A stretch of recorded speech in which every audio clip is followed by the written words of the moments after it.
अध्यक्ष महोदय,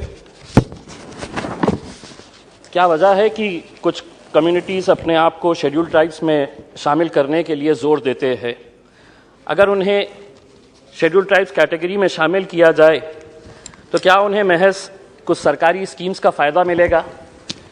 उन्हें नौकरियों के अंदर रिजर्वेशन मिलेगा, एजुकेशन के अंदर रिजर्वेशन मिलेगा, या क्या उन्हें शेड्यूल्ड ट्राइब्स में शामिल होने के बाद सम्मान से जिंदगी जीने का अधिकार मिलेगा? ये बहुत महत्वपूर्ण सवाल है जिसका जवाब बड़े अफसोस के साथ ये कहना पड़ रहा है कि नहीं, इन्हें सम्मान से जीने का अधिकार नहीं मिलेगा, चाहे वो एसटी के अंदर आ जाए, एससी के अंदर आ जाए। और मैं ये क्यों कह रहा हूं, ये मैं आंकड़ों के साथ बता सकता हूं। अगर हमने नेशनल क्राइम रिकॉर्ड्स ब्यूरो के डेटा के ऊपर अगर नजर डाले तो 2021 की रिपोर्ट के मुताबिक दलितों के खिलाफ अत्याचार की घटनाएं बढ़ी है, और सबसे ज्यादा घटनाएं अगर किसी राज्य के अंदर बढ़ी है, जिसकी सरकार आज ये बिल लेकर आ रही है, आपके ही राज्य उत्तर प्रदेश के अंदर सबसे ज्यादा दलितों के ऊपर, एससीज के ऊपर अत्याचारों की, एट्रोसिटीज की घटनाएं बढ़ी है। ये मैं नहीं कह रहा हूं, नेशनल क्राइम रिकॉर्ड्स ब्यूरो बता रहा है। जिस शेड्यूल्ड ट्राइब्स के अंदर और ज्यादा कम्युनिटीज को आप ऐड कर रहे हैं, उनके खिलाफ कैसे अत्याचार की घटनाएं बढ़ रही है, ये नेशनल क्राइम रिकॉर्ड्स ब्यूरो दोबारा आपको बताता है। एसटीज के खिलाफ 6.4% अत्याचार, एट्रोसिटी की घटनाओं के अंदर बढ़ावा हुआ है, बड़े हैं एट्रोसिटीज के केसेस। और सबसे ज्यादा केसेस शेड्यूल्ड ट्राइब्स के, जो नेशनल क्राइम रिकॉर्ड्स ब्यूरो आपको बताता है, किसके राज्य के अंदर है? तो मध्य प्रदेश के अंदर सबसे ज्यादा घटनाएं बढ़ी है। कितनी घटनाएं हैं?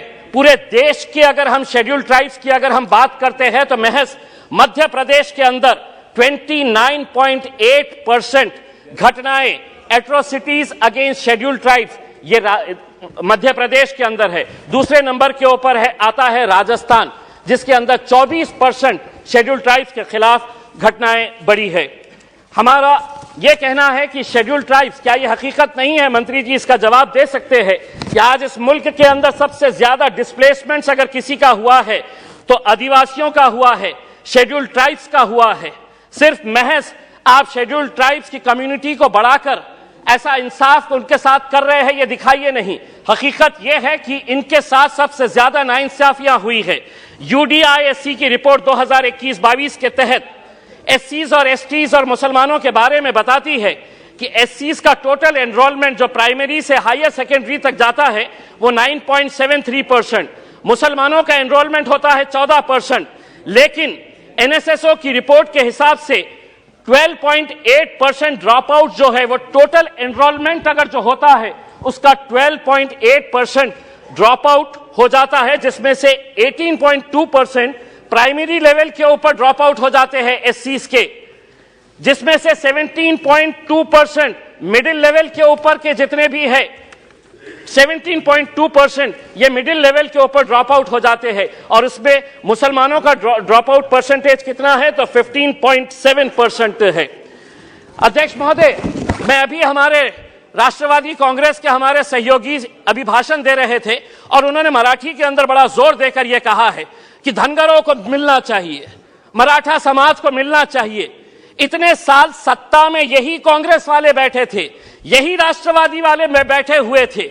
महाराष्ट्र के अंदर इनकी क्या मजबूरी थी कि ये नहीं देते हैं जब सत्ता में रहते हैं, जब विरोधी में आ जाते हैं, बैठते हैं तो इनसे उम्मीद करते हैं।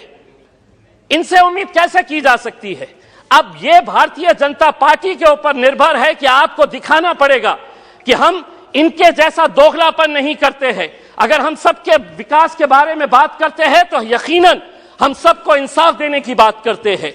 हम दोहरा रंग नहीं है कि सत्ता में जब रहते हैं तो अलग, और सत्ता में और सत्ता के बाहर जब आते हैं तो अलग। मैं भी ये मांग करता हूं कि महाराष्ट्र के अंदर धनगर समाज को मिलना चाहिए। मराठा समाज के अंदर ऐसे बहुत सारे लोग हैं जिन्हें रिजर्वेशन मिलना चाहिए। मैं मंत्री जी आपसे पूछना चाहता हूं, जो फैसले हम नहीं कर सकते हैं, कहीं ना कहीं रुकावट आती है, कहीं ना कहीं कुछ विवाद होता है, तो हम अदालतों में जाते हैं।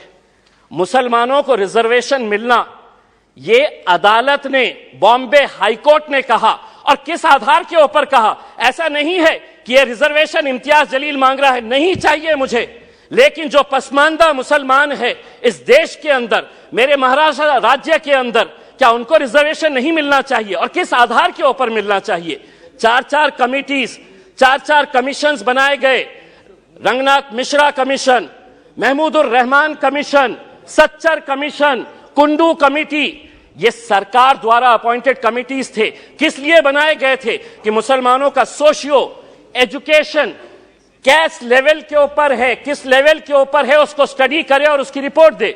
महमूदुर रहमान कमीशन ने पूरा डिटेल के अंदर गया कि मुसलमानों का एजुकेशन परसेंटेज कितना है। सच्चर कमीशन ने बताया कि सबसे ज्यादा अगर कोई पिछड़ा है तो वो मुसलमान है एजुकेशन के बारे में। तो ऐसे हालात के अंदर अदालत ने, जब ये मामला अदालत के अंदर गया तो अदालत ने खुद ने यह कहा, बॉम्बे हाई कोर्ट ने, कि मुसलमानों को 5% कम से कम एजुकेशन के अंदर रिजर्वेशन दे दीजिएगा। मंत्री जी, आप क्यों हमको तालीम से दूर रखना चाहते हैं? क्यों चाहते हैं कि मुसलमान ने पढ़ना नहीं चाहिए? हमारी भी ख्वाहिश है कि हमारे भी बच्चे IAS, IPS, UPSC पास करें, लेकिन अगर यही अगर नीति अपनाते रहेंगे कि कल मंत्री जी ने एक मिनट, कल मंत्री जी ने कहा आपने प्री मैट्रिक स्कॉलरशिप, कोई हजारों की स्कॉलरशिप नहीं दी जाती है मुसलमान बच्चों को, 1000 रुपये की स्कॉलरशिप, 1000 रुपये वो गरीब बच्चे को जब मिलते हैं तो वो तालीम हासिल करता है। और आप कह रहे हैं कि नहीं, ये इसके ऊपर डबल से कोई दूसरी स्कीम चल रही है तो हम इसका फायदा नहीं दे सकते हैं। इतने सालों से अगर दी जा रही थी, आप क्यों रोके हैं? हम आपसे अनुरोध करेंगे कि विशेषतर महाराष्ट्र के बारे में आप मराठाओं को भी दीजिए, धनगर को भी दीजिए, लेकिन मुसलमानों का हक ज्यादा इसलिए बनता है कि कहीं ना कहीं अदालत ने इनके बारे में कहा है कि इनको रिजर्वेशन मिलना चाहिए। धन्यवाद। बहुत बहुत धन्यवाद, आपने मुझे इस अमेंडमेंट बिल पे बोलने का मौका दिया। मैं इसमें साफ कहना चाहता हूं, जो शेड्यूल्ड ट्राइब